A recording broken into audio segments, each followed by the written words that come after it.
आप इस पे थोड़ा-सा एक बार फिर से रोशनी डालें कि ऐसा यार क्या है? क्यों हो रहा है? कराने का मकसद क्या है? कहाँ-कहाँ हो चुका है? कहाँ-कहाँ होना है?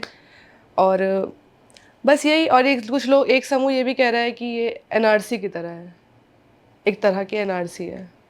इस पे आप क्या कहना चाहते हैं? देखिए, मैं एक बात बताता हूँ आपको, और वो ये है कि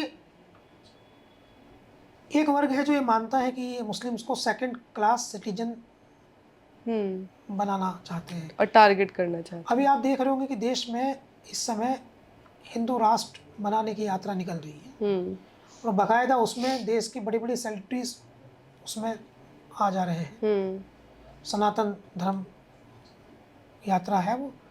आप सोचिए कि क्या आप कल्पना कर सकते हैं कि एक कॉन्स्टिट्यूशनल देश में, एक हुँ, डेमोक्रेटिक देश में इस तरह की बात आप ओपनली करें? हुँ, और सोच के देखिए कि कोई अगर हुँ, इस्लामिक राष्ट्र बनाने की बात कर दे, तो उसका क्या हश्र हो जाएगा।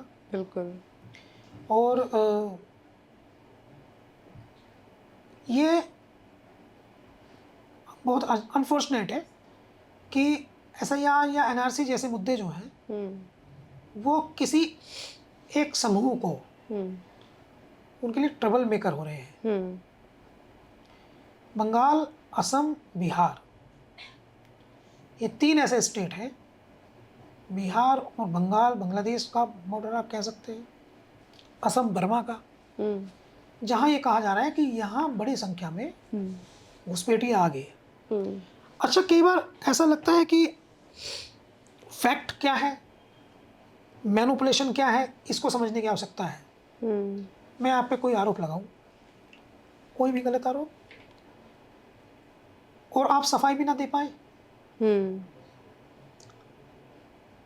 तो सवाल ये है कि एसआईआर तो होता रहा है, हुआ भी है, मगर नीयत कैसी है?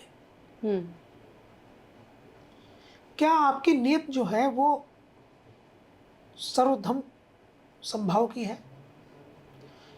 आपका जो काम है, क्या वो पूरी तरह फेयर है? हुँ, क्या आप वास्तव में जिन लड़कियों की शादियां हो गई उनकी वोट काट रहे हैं? जिनकी मृत्यु हो गई, क्या वास्तव में उनकी वोट काट रहे हैं? हुँ, या आपने एक नजरिया बदल लिया है, जैसा हुँ, गांव देहात की राजनीति में 20-25 साल से, 50 साल से होता आया है? ये नए जमाने की बूथ कैप्चरिंग है। हुँ, तो ये सवाल अपोजिशन के लोग लगातार उठा रहे हैं। हुँ, काम अगर फेयर हो तो मुझे लगता है कि कोई प्रॉब्लम नहीं है, हुँ, लेकिन हाँ, ये आपकी बात में बहुत वजन है कि मुसलमानों में एसआईआर को लेकर के बहुत दहशत है, डर गए हुँ, हैं। क्योंकि सेकंड क्लास सिटीजन होने का मतलब क्या है? 2 तरीके हैं। एक तरीका तो ये है कि आप किसी ऐसे देश में रहते हैं, जहाँ आप उस धर्म के नहीं हैं, जिस धर्म के लोगों की सरकार है, बिल्कुल। और वो देश या तो किसी एक मज़हब का हाँ, इस्लामिक राष्ट्र है, या जैसे ईरान है, सऊदी अरब है, या कभी किसी एक धर्म के लोगों का देश है। एक स्थिति तो ये है, और दूसरी स्थिति ये है कि आपको वोट देने के अधिकार से वंचित किया जा रहा है। हुँ, क्योंकि जेन्युइनली आपने अपनी बातचीत के बीच में कहा था, सही कहा था आपने, बिहार में ऐसे हज़ारों घर हैं जो झोपड़ियाँ हैं। हुँ, आप जाइए तो बिहार में, झारखंड में, हुँ, उत्तर प्रदेश में, पूर्वांचल में, गोंडा में, बस्ती में, बलिया में, बलरामपुर में, गोरखपुर में, मऊ में, घोसी में, बनारस में, आप दूरस्थ इलाकों में जाएँ, हुँ, बेशक की सरकार ने पक्के घर बहुत बनवा दिए, 3 लाख, साढ़े हुँ, 3 लाख घर बनवा दिए। लेकिन फिर भी अभी तक गरीबी मिट नहीं पाई है। हुँ, झोपड़ी पे पक्की दीवारें आ नहीं पाई हैं। हुँ, एक बारिश उनका सब कुछ बहा ले जाती है।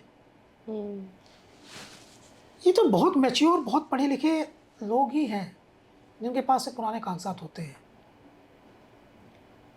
क्या डॉक्यूमेंट्स देने हैं? मैं एक और आपको घटना बता देता हूँ। जी, अभी मैं छुट्टी गया था घर, तो मेरे घर के मैं चला गया अपने रिलेटिव के यहाँ, तो वहाँ एक महिला आई। तो वो महिला वही फॉर्म लेकर के आई जो चल रहा है एसआईआर का, हुँ, और वो 4-5 लोग बैठे थे परिवार के। वो उसके बेटे का फॉर्म था। वो बड़ी हुँ, घबराई हुई थी, मुस्लिम महिला थी। मेरे से कहने लगी, कैसे भरा जाएगा? हुँ, क्या-क्या होगा? अब क्या होगा? आशंकाएं बहुत हैं। हम्म फॉर्म जाके खुद लाना पड़ रहा है, जबकि ड्यूटी ये है BLO आएगा, वो दे के जाएगा, भरवाएगा, ले जाएगा। हम्म कोई इंटरेस्ट नहीं है। कट जाए तो कट जाए वोट। तो नियत अलग चीज़ है, नीति अलग चीज़ है। हम्म नीति तो आप बना रहे हैं, मगर नियत कैसी है आपकी? इसलिए इलेक्शन कमीशन जो है वो सवालों के घेरों में है। उनका जो पूर्व का रिजल्ट रहा है वो काफ़ी सवालों के घेरों में खड़ा रहा है, नेगेटिव रहा है।